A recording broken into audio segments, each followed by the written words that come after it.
We call our philosophy the sovereignty game, and it's the venture game versus the sovereignty game. So the venture game, which most people in Silicon Valley are familiar with, is you raise a Series A, then a Series B, then a Series C, and you try to IPO or sell the company in 5 to 8 years. And with all that capital, you try to grow as fast as possible. You're losing money to grow and take market share, and it's a winner-take-all strategy. And your favorite website is TechCrunch.com. And the company culture is very caffeinated, right? It's like, how do we do this as quickly as possible? And you're shooting for this big exit.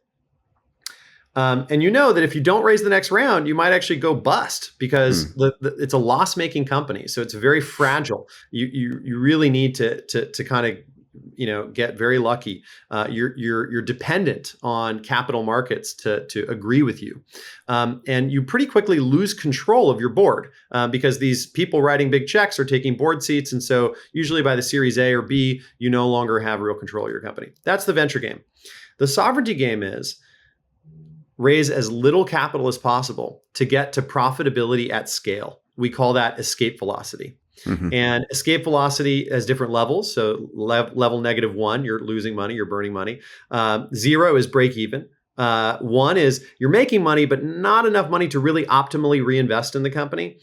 Level 2 is you're making enough money to optimally reinvest in the company and it's compounding and growing. Level 3 is you're generating capital, but not enough to allocate meaningfully. And level 4 is you actually are now generating enough capital to allocate. And you're a capital allocator and you're compounding.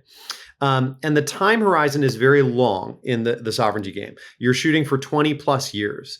And so because you've done it capital efficiently, in our case, with $6 million in 6 years, we got to an $11 million revenue run rate, generating $1 million of profit. And after that, we were able to just use that profit to keep growing the business. And we're now at 25% EBITDA margins. So we're shooting for, at least a 60 million EBITDA exit run rate for the year, if not higher. So that means that we're, and next year, if we hit our targets, we'll generate over 100 million of EBITDA. So we're making a lot of profit per month. And that allows us to fuel innovation in the business, to reinvest in the business, to start new companies, to invest in companies, and someday it'll allow us to buy companies.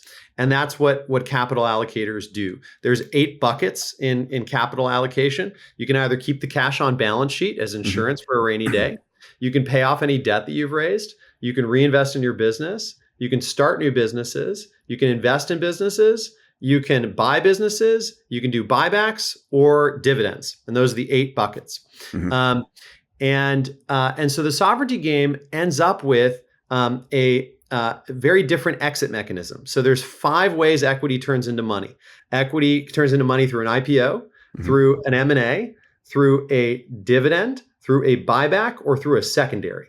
The first 2 are associated with the venture game, IPO and M&A. Sell the company or IPO the company. The other 3 are associated with the sovereignty game. Either buy back stock, the company is buying back stock from shareholders. This is what SpaceX is doing, right? Right. Or secondary, find new investors that want to own shares in the company and you're facilitating a transaction. So one of your shareholders is selling to a new shareholder. And so it's just, transfer of wealth between shareholders. And then the third is dividend. The company is generating profits and dividends some of it back to shareholders. Now, it's interesting. Capitalism would be less efficient with any one of the 5 mechanisms. But shareholder capitalism would break without dividends. It becomes illogical to have shareholder capitalism if there's not some mechanism of taking profits and distributing them to shareholders. That's what makes companies, that's what gives them their intrinsic value, their intrinsic financial value. And so we are building for that sort of an outcome. We raised 8 million of primary. We've done 20 million of buybacks so far. We are about to do another 15 of buybacks, and we're working on a $50 million secondary. And so over time, that's our scorecard for realized returns. And we're going to realize more and more returns through buybacks and secondaries. And then probably, over the next 5 to 15 years, we might shrink the number of shares by 25 to 50% through buybacks. And then at some point will just dividend, and that will be the ultimate return for the company. But the unrealized return is the inherent value of the business over time. And so in the sovereignty game, you really have to think through defensibility of the business.